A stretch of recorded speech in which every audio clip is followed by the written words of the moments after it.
Good afternoon, everyone, and welcome to another in our Distinguished Visitors Lecture series here at the Faculty of Law. We are delighted to have today with us one of our distinguished alum, I always never know how to say that, what the singular is.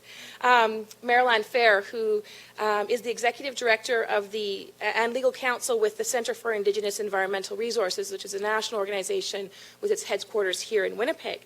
She's a graduate of the University of Manitoba with degrees in economics, law, and a master's in law, in which she explored the impact of international trade and NAFTA on Aboriginal freshwater rights.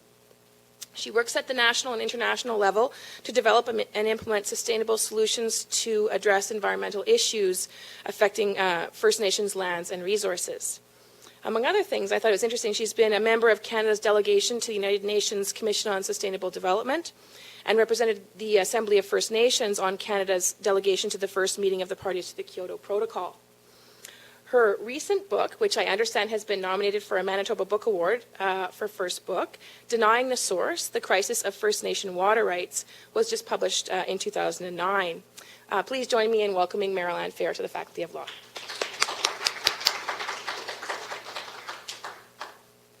Thank you very much. It's, is that a good volume, or I'm told? Considerably. Is that okay, Adrienne? Is that good now? Okay, terrific. Well, thanks for inviting me. It's really great to come here and speak. I realized as I was getting ready for this that it was 20 years ago this year that I was in first-year law school, just ending, if you can believe that. And so I wanted to thank Deborah for throwing me into a midlife crisis. I'm now middle-aged. I've realized that I had to because of this presentation. And, I thought, in my mind, I'm still 24 trying to figure out what's going on in the world. But no, apparently not. So I will, just wait, I've got to try and reach this. That's okay. I'll just step back and forth. So I'm here to talk to you about Indigenous peoples and water. What I'm going to do is talk about water. I will talk about rights, and I'm going to talk about reconciliation. I'm going to move pretty quickly through these to give you a broader context as well surrounding the issue of water rights and Indigenous people. I will also link these ideas to potatoes, the Confusion Corner traffic sign, and Brian Mulrooney as a fish, and you'll be amazed how I managed to do that. Indigenous peoples have taught me in my 15 years working with them that water is life. It's not important to life. It's not integral to life. It actually is life. It flows through the planet, in the veins of the planet, in the earth, and is actually one and the same with life. It is so integral to everything that we are that they consider it life itself. It is infused with spirit, as with all inanimate or animate objects. And it symbolizes the relationship between Indigenous peoples and water, as with all things, there's a real interconnection. Water is in everything from the air that we breathe, the surface of the earth, below the earth. It really symbolizes and explains the idea of interconnectedness. In Western language, we talk often about Indigenous peoples having a stewardship relationship with the earth, and that is partly correct, I suppose, but it is a Western take on it. How they explain it to me is it's more a principle of reciprocity with the earth. If you take from the earth, you give back. If you take, you give thanks. If you take on responsibility. And that is really the critical, fundamental principle. The responsibilities that Indigenous peoples say to me in the time I've been working with them that they have are given by the Creator. It's very important to remember that they're not given by other human beings. The important idea behind that is that they can't be taken away by other human beings either. So there's a real conflict almost immediately between Western law, which limits what people can do with water, and what Indigenous communities feel are their rights and responsibilities regarding water, which they can't shed them because they come as an obligation from the Creator. Rights are a really problematic concept for me. I use them. I talk about them all the time. I've written about them because that's the currency we deal with in this country and in the world. But the problem with rights is it's all about who has them and who doesn't. And people who have them tend not to want to give them up or share them with people who don't.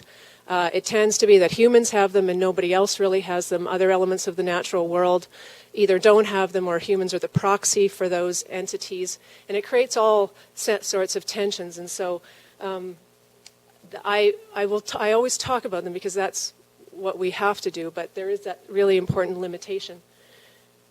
The big issues regarding Indigenous people are rights to land and water, obviously. That's what they've been fighting for quite some time.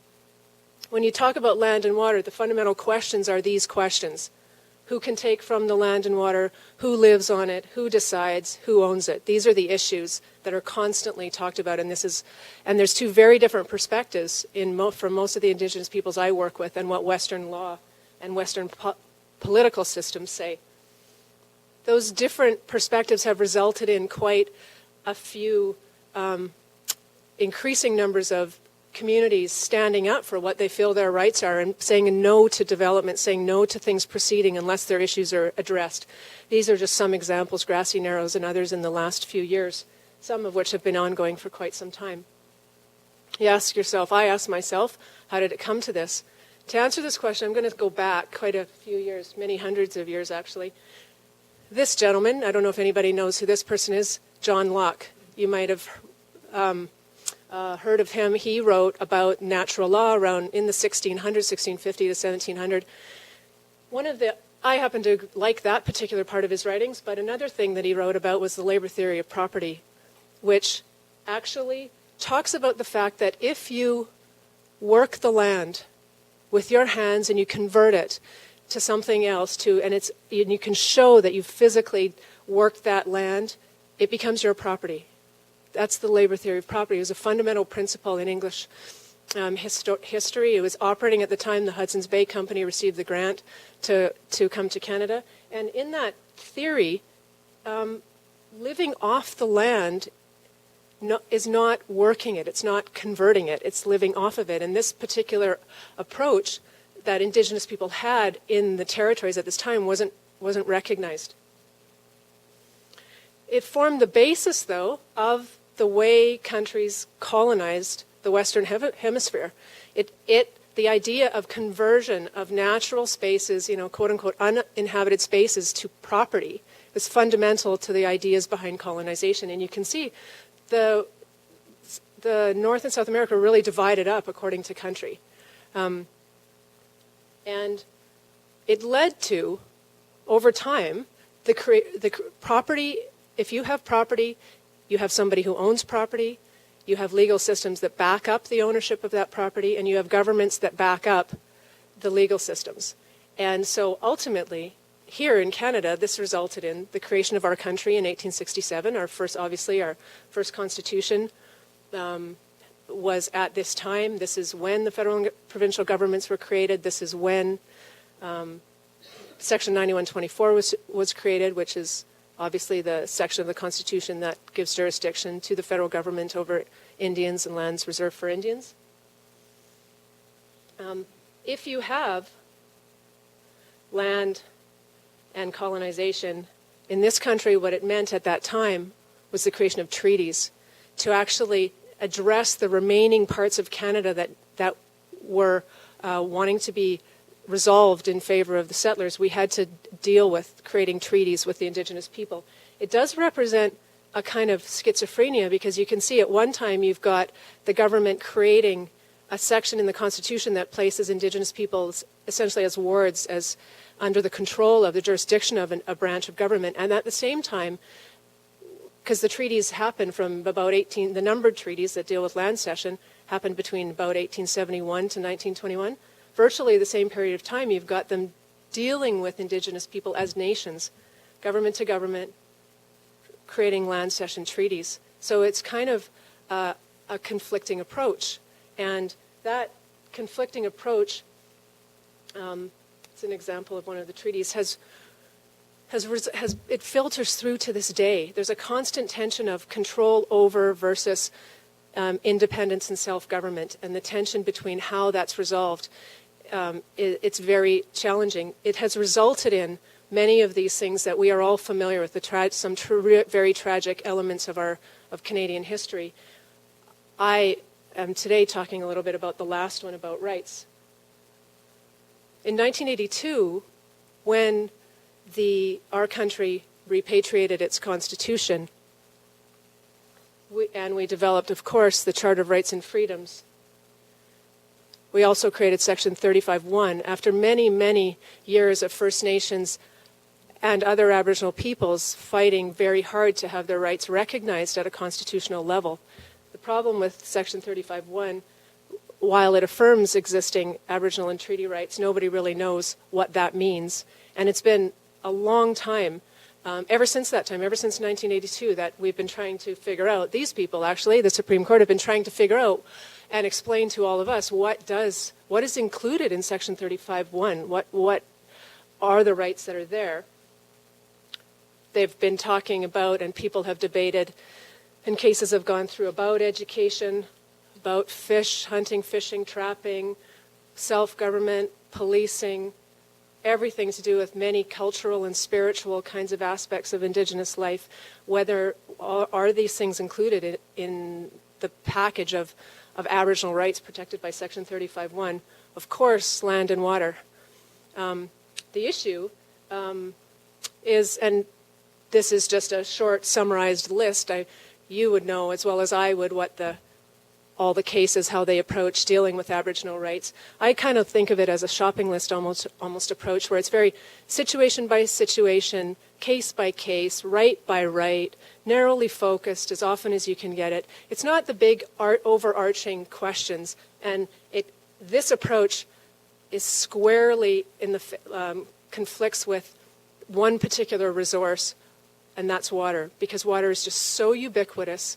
It moves. You can't even own a molecule. It goes somewhere else. It's a very challenging resource to put into a category like the shopping list approach to Aboriginal rights right now. Part of I think the challenge that you see through the Supreme Court decisions on Indigenous Aboriginal rights is that there's two worldviews at play here.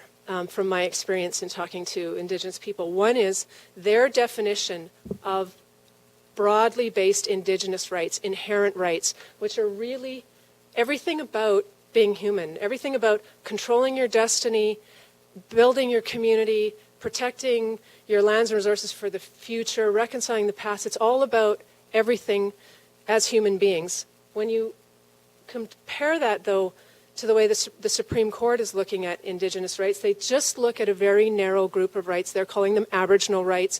They have to be proven, ultimately, through the court. Over time, they might evolve to include novel concepts like Aboriginal rights to protect the environment or sustainable development or things like that. But it really is a situation-by-situation approach. They do recognize that Aboriginal rights, what they call Aboriginal rights, form the basis of Indigenous peoples' engagement with treaties, the right sort of to sign treaties, to engage with treaties, the treaty-making process. But I think that Indigenous people would say, no, it's not our Aboriginal rights that, that wasn't the way we engaged in treaties or engaged in self-government. It's because of our Indigenous inherent rights, the rights that were given to us from the Creator that mandate us to be here and that form the basis of our relationship with you. If nothing else, I'd really like you to remember these two perspectives and see if you can see them in the cases, see if you can see these two worldviews show up, as I face them constantly. As I try to look at Aboriginal rights, that I was explaining to Deborah a moment ago, that really water rights are like any other right. You really go through the tests set out. If you're looking specifically at the way the Supreme Court looks at it, you really start with what water rights did Indigenous peoples have before Canada? Ask them. Look at what the Supreme Court says are the tests through Sparrow and all the lines of the cases flowing from those. Did Indigenous people ever give up those rights through treaties or any other form of agreement? Did the Crown eliminate those rights through treaties or legislation? That's the very high-level nutshell of how you proceed. It's just a very logical series of questions. If not, if the rights weren't given up, if they existed and weren't given up, then they still exist to this day. So if you start with the first question, what are Indigenous people saying about their water rights? Well, In 2003, at the Kyoto, the World Water Forum, Indigenous peoples issued a statement. This is just one small paragraph from a very multi-page statement explaining the relationship to waters, explaining their indigenous laws, the basis of their laws coming from the Creator and their responsibilities. These are two examples of very current, both this year. The Chiefs of Ontario issued a 6-page declaration outlining their water rights, their responsibilities, what they saw as their relationship to water, explaining it all, and they've posted on their websites for everybody to see. The second one is the Union of BC Indian Chiefs, and right now, probably at this exact moment, they're having an AGM, a full meeting of the chiefs, and they're passing a water declaration, which is based on the 2003 Kyoto one, but modified to deal with BC concerns. And they're doing this because the British Columbia government is wanting to amend their Water Act, and they're not considering Indigenous water rights in the process of doing it, despite the fact that they're talking about the need to consider alternate governance mechanisms for water in that province. When you talk about did Indigenous people release their rights at any time, I keep going back. This discussion gets mired in a whole bunch of politics often, and so I try to go back to fundamental principles and say, what was the purpose of the treaties? I mean, was it to provide for a community, a life, to protect the future for Indigenous nations? Or was it to deny their ability to survive? I think that if it's logical that, and Indigenous people say, that that's what the purpose of the treaties were, is to build peaceful relations and to build successful communities.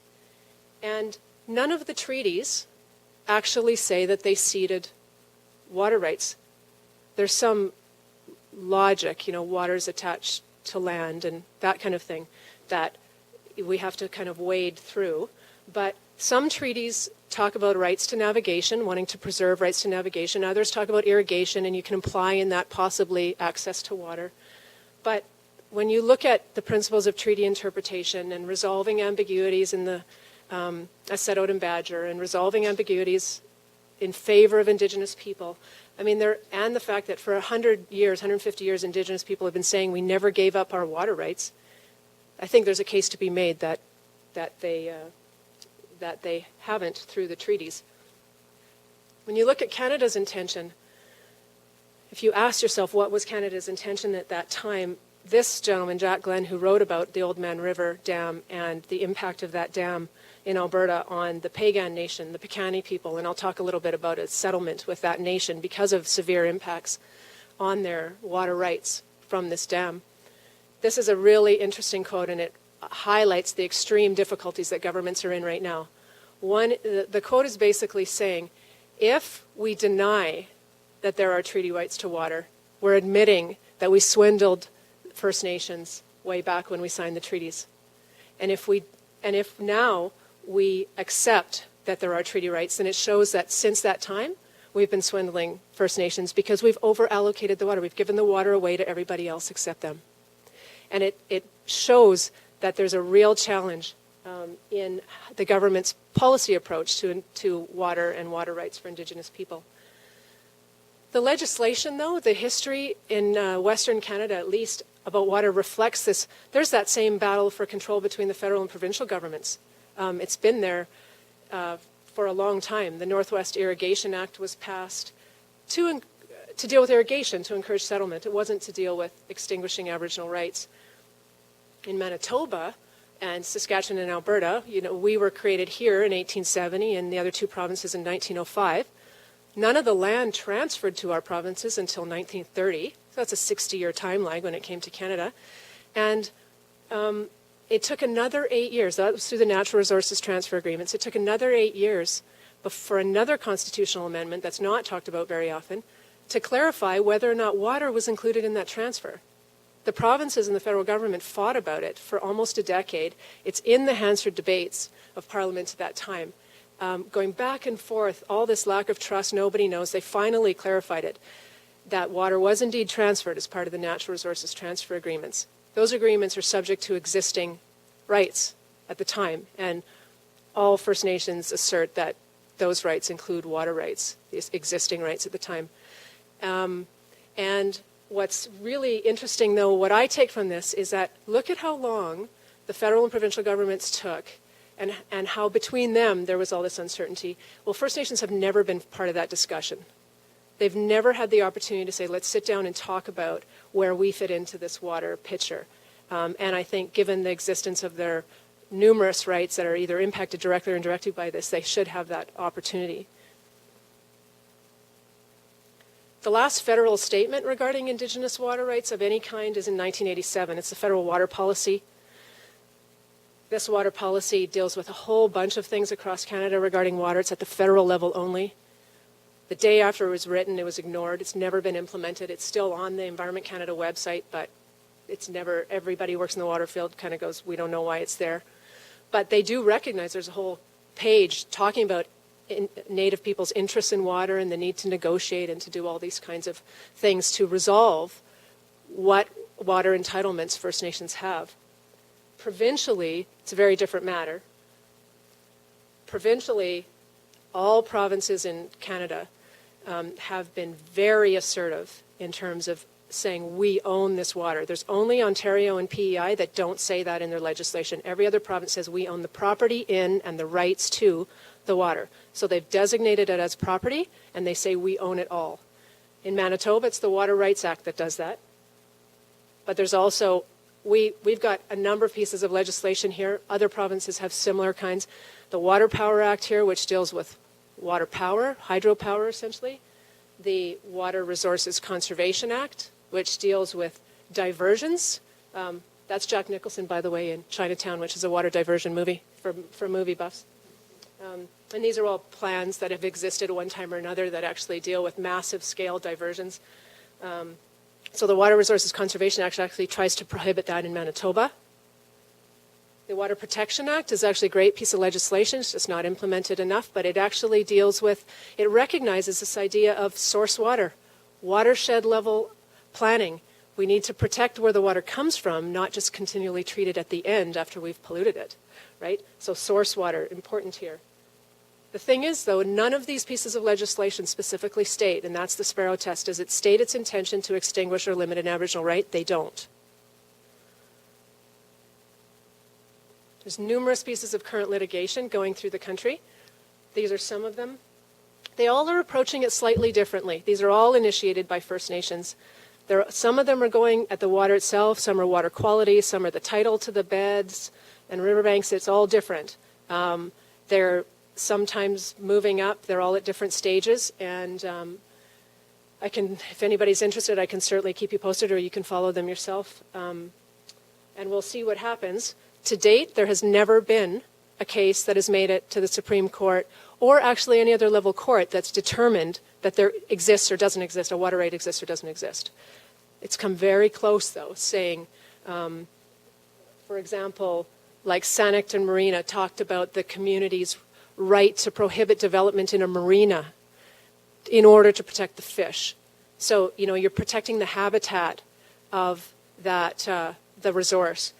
You have Silkatine, which is the most recent case that came this close to proving, accepting that Aboriginal title existed for a community, a nation in BC. But in the decision says this territory, many hundreds, many thousands of kilometers of territory for the Silkatine people includes rivers and lakes. And so I think it's, the issue will be, we're just waiting to get there to actually have a statement that actually specifies the scope of these rights. This is just a summary page, which essentially, what I believe is that you have a wide range of rights in existence that are just not currently recognized, that deal with everything from domestic use through to commercial level use, that include irrigation, include the right to protect that water source. So it includes use and management of. The Piikani Nation, this is a very interesting case, and in the book, in my prologue, I actually explain the settlement. And this was in the year 2000, and the settlement was against Alberta and Canada. the Piikani Nation sued them for impacts on their water rights. That was the basis of the litigation.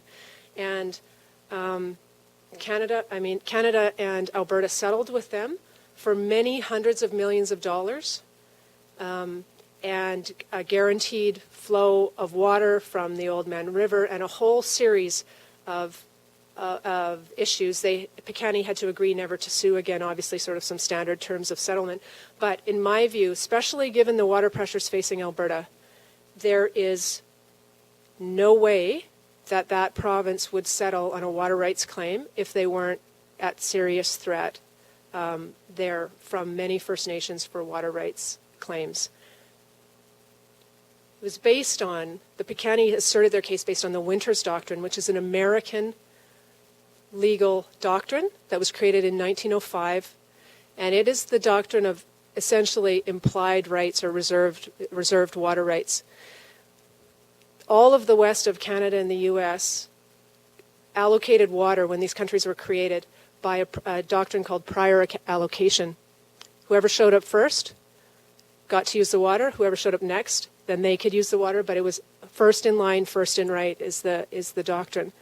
That entire doctrine conveniently did not consider the people who were there first before all of the settlers. And so this case affirmed that, in fact, Indigenous peoples are first in line before everybody else, and that their water rights have to be taken into account first. And that's been applied without controversy, well, generally without controversy for over 100 years in the United States. Barack Obama, when he came into to become president, 3 months after he came in, signed off on the largest Winters Doctrine settlement for the Navajo Nation just at the end of March of that year when he first came in. And essentially that piece of legislation, which guaranteed and defined how much water the Navajo Nation would get, modified the entire Colorado River Compact, which is the agreement among 7 states about who's going to use the Colorado River. So it reallocated water away from states and gave it to the Navajo Nation. It was a huge settlement. And that's the basis that Indigenous people in Canada have been asserting their water rights. It's based on the Winters Doctrine. If you're thinking this is just a high-level legal sort of thing that people are, trying to build careers on or something, I want to show you a little bit about the stats of water and Indigenous people so you understand how this applies at the ground level. 116 boil water advisories in Canada right now as of today, facing on First Nation communities. That's just First Nation communities. What that means is 1 out of 4 First Nations have substandard water quality, and actually 1 out of 6 are on boil water advisories. First Nations in Canada are 90 times more likely than the rest of us to not have piped water. This is from a report released just at the end of last year by the United Nations, the State of the World's Indigenous Peoples. Canada featured prominently in that. There are no laws on First Nations lands that address drinking water quality. There's no legislative regime right now. This is how water is managed on First Nation lands. This is a document from Indian Affairs that just shows a bunch of boxes, a bunch of different players with arrows going in different directions. If you had to say to yourself, where do I go? What's the path I follow in order to ensure that drinking water is being dealt with? There is no path. This is what creates 116 boil water advisories. And so I actually thought of a better use for, this might actually be better to explain, no, maybe not. So there's no legislated standards for drinking water quality. There's no clear authorities or accountability when it comes to First Nation drinking water on reserve. Just ended a couple years ago, there was a 5-year strategy that ended in 2007 that spent, called the First Nations Drinking Water Strategy, a federal strategy that spent $1.8 billion on drinking water on First Nations. The Commissioner for Environment and Sustainable Development, which is the environmental section of the Office of the Auditor General, so that's the independent auditor for our country, they reviewed the state of First Nation drinking water in 2005 and produced a report that was unbelievably damning against the federal government and against Indian Affairs and Health Canada. And their fundamental conclusion was First Nations can't expect what all the rest of us expect in terms of water. They also were highly critical. They were astounded that there's no legal regime. They don't know how this could happen and how it can persist, and strongly recommended that change. The government at that time said, of course we will, we'll deal with it, we'll address it. Well, it's 2010 and we still don't have any legal regime, so 5 years later. Money and talking about the issue, they're not fixing the problem clearly. And maybe at this point you're saying, well, this might not really apply to me so much. I understand it's a terrible issue, but it doesn't really apply to me. I live here in Winnipeg, or I live some other, I'm not on reserve. You need to know about this number. 1766. The very end of 2008, the Canadian Medical Association released a report that said that there are 1,766 boil water advisories in Canada at that exact moment, not including First Nation reserves. So this is all the rest of us. This isn't on reserve, right? This is a high, high number of drinking water problems. Health Canada itself reports that 90,000 people a year in Canada get sick because of waterborne illnesses. And let me see, I've got actually something here I wanted to mention. And that they attribute over 90 deaths a year to waterborne illnesses alone, which is the equivalent of 13 Walkerton tragedies every single year.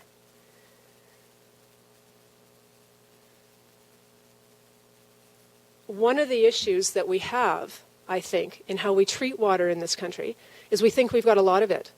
Canadians are under this persistent myth that we have a lot of water. We drive around, we see lakes everywhere and rivers.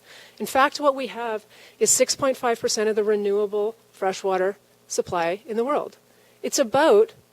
Water's pretty evenly distributed around the world. There are desert places and places with a little bit more water, but on average, we have a percentage that's pretty much the same as what everybody else has. We don't have that much more fresh water than other parts in the world. It's just this unbelievable myth that Canadians have.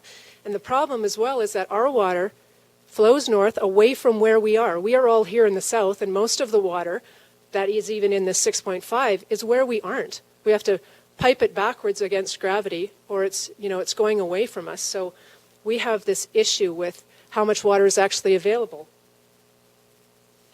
And we're caught, as is the rest of the world, between energy and water in this country. There's a couple of key issues. The use of water for energy. This is a picture of the tar sands.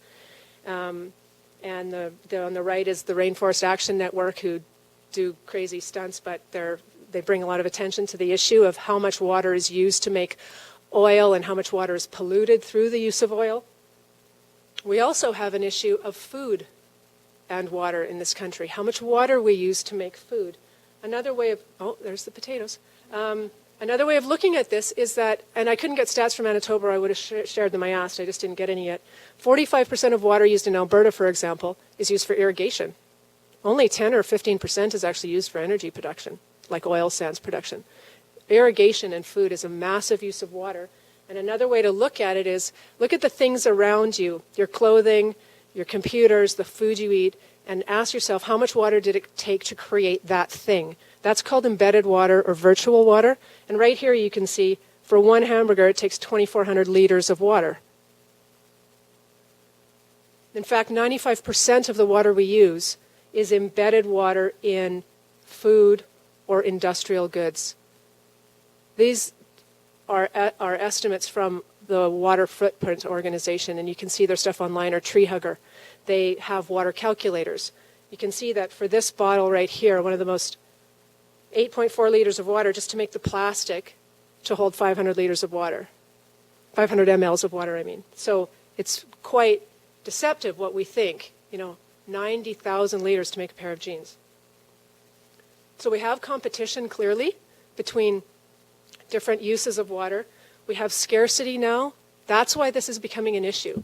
People have been talking about water rights for some time. In BC, it has been fought over for 100 years without a lie, no word of a lie. And a wonderful writer, a PhD student who just published his thesis, his name is Kenichi Matsui, he wrote an excellent historical review of Indian water rights in BC.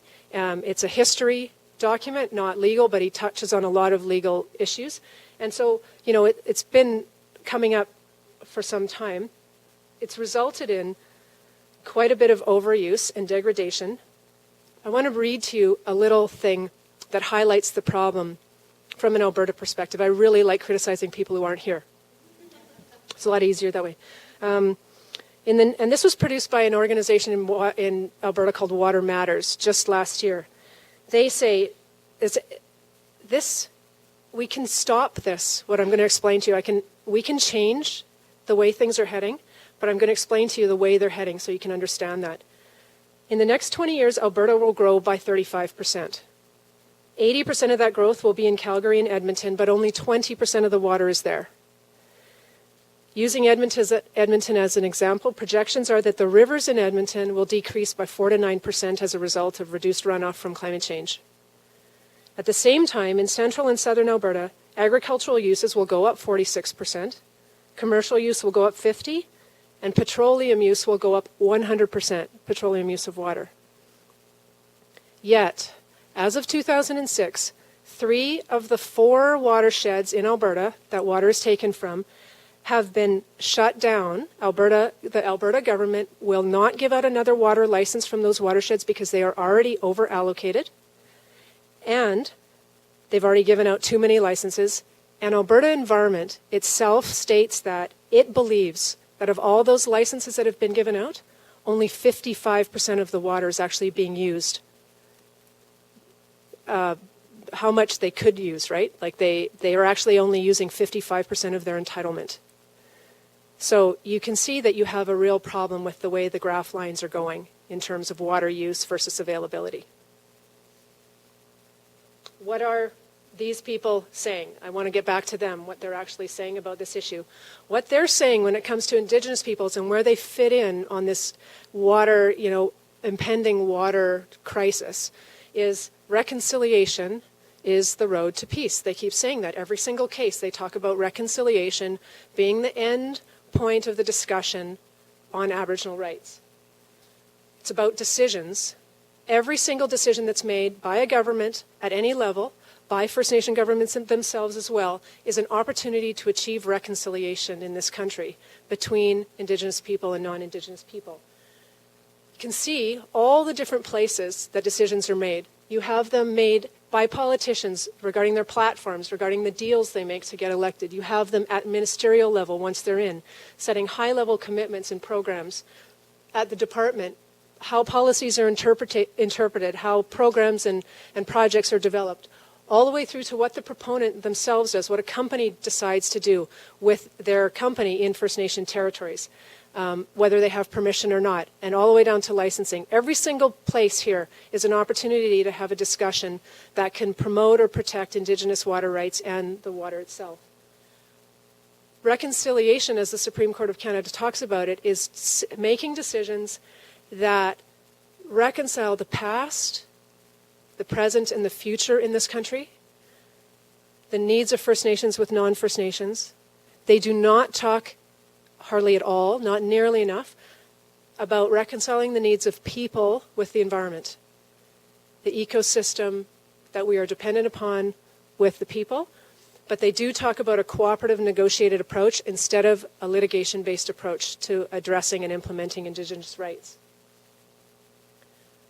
My proposition about what reconciliation could look like facing Indigenous peoples and their water is first to start with a discussion towards a brave policy vision.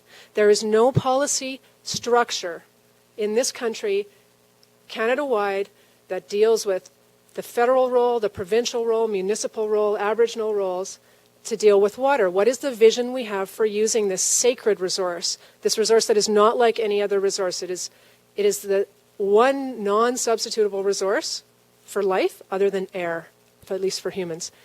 So we need to talk about, and I am part of a number of groups that are pushing very hard to create a national water policy that's implemented right now, that looks at energy, looks at the role of food, looks at the needs of ecosystems, identifies common water values, and articulates needs, as opposed to wants, needs that we have. A brave rights vision. It has to include recognition of Indigenous water rights. I happen to think we need to talk about human rights to water. I personally The jury's out, in my mind, about the human right to water, mostly because I ask myself questions about how that relates to Indigenous water rights, but I do think we need to have the discussion. If it hasn't become clear from what I've said so far, I think we need to reallocate where water is currently, what it's currently used for, who has water rights and who doesn't. And we need to take into account the fact that the environment, ecosystems, have to factor predominantly in that. If you don't have the basis, the environmental or ecosystem basis of life recognized in your laws and in your rights, it's a short-term strategy. Because water is not specifically set out in our Constitution, therefore it is mostly done or protected or abused by management, by a management process between the federal and provincial governments. I think we need to change the way water is managed. Here are some of my suggestions for doing that. But certainly recognizing First Nations' right not just to use the water, but to protect it, to manage it in accordance with their creator-given responsibilities, and to provide water to their people. One of my board members consistently says, we have the obligation to provide this to our people.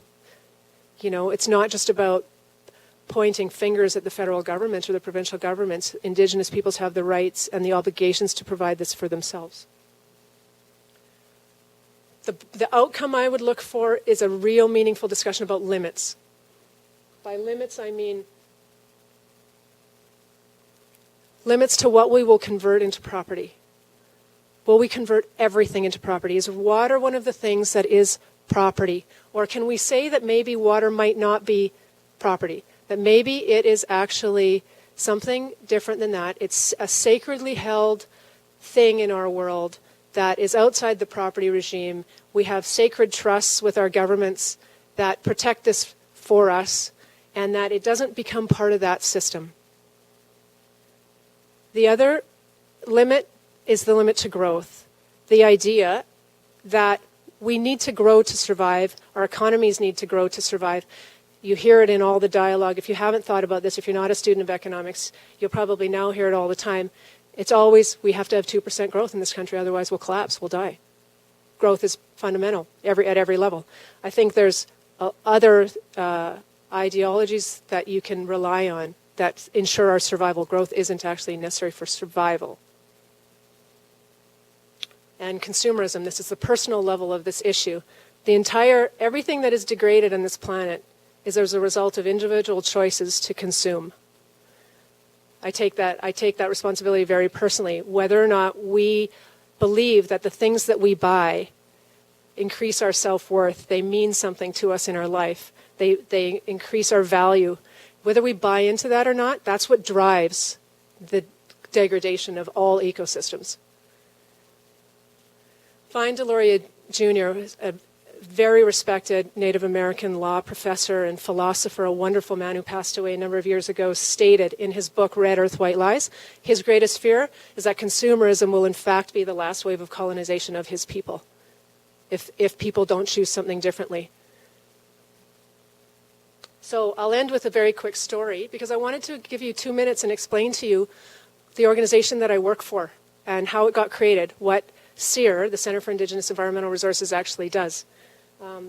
And I'm not meaning to be melodramatic with this. I don't know if you can tell what this picture is, but when I was in first year law school and I had this incredible eye-opening, I was very naive, I think, and I kind of, at the end of the first year, just was completely depressed and thought, oh, this is this is how it works, oh my God.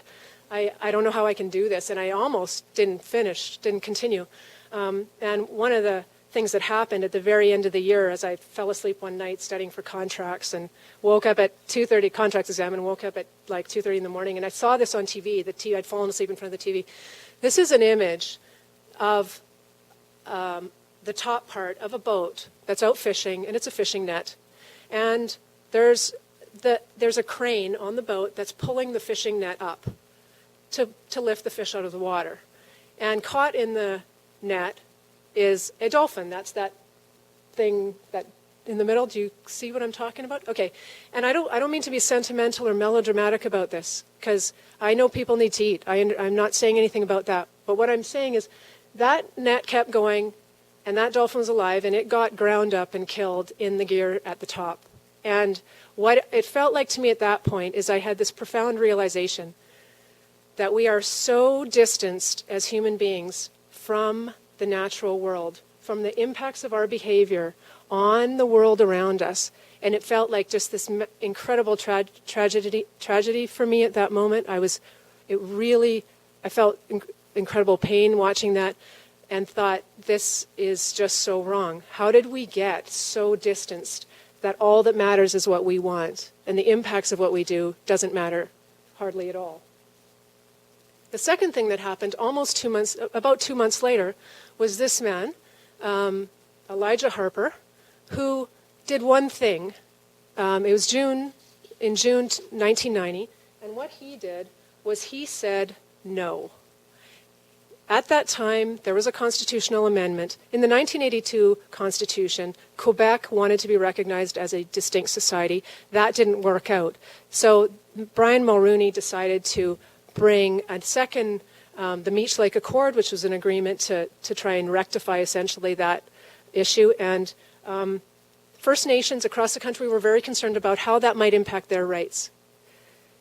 Brian Mulroney said, don't worry, we'll deal with that later. We'll just let the Meech Lake Accord pass and we'll deal with your concerns afterwards. And First Nations did not trust that.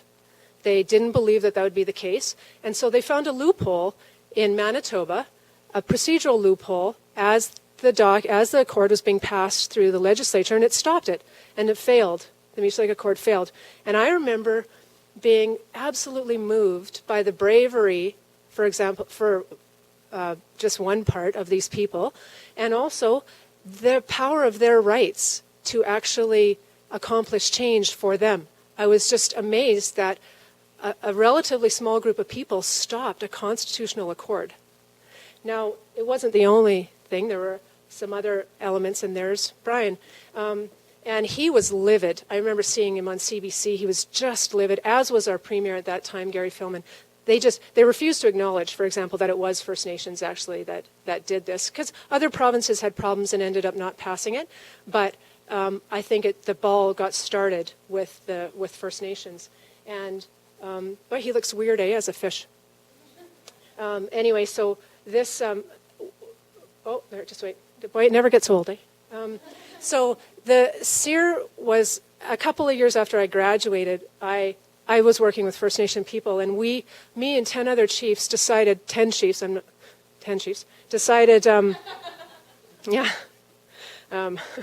decided to create a national organization that would deal with environmental issues, work with First Nation people to build their capacity to deal with environmental issues. It's the first organization of its kind in Canada. It still is the only organization of its kind, not government funded. We're proud of that. We get project-based funding from wherever we can find it. We have 65% of our staff are Aboriginal, and our whole board is First Nation with one Métis person. We probably do 20 projects across the country every year with First Nation people. We're based in Winnipeg. These are our program areas: climate change, building sustainable communities, protecting lands and waters, and conserving biodiversity. And all of the things we've done, you can download them from our site. All of our projects are listed there. I urge you to go there. But what I wanted to leave you with was those two events that happened at the end of my first year of law school. I faced this question of, am I allowing my morals and my ethics and the things I care about to guide the decisions I'm making? I found that through creating that organization with those chiefs, I was able to say yes to that question. I found a path that allowed me to reconcile some of these challenges that I was having internally. I don't know, maybe it's a question for you to think about as you think about Indigenous peoples, Indigenous rights, as you think about the ecosystem, the world that we live in, and the environment. And I'll leave you with that, and thank you very much for listening.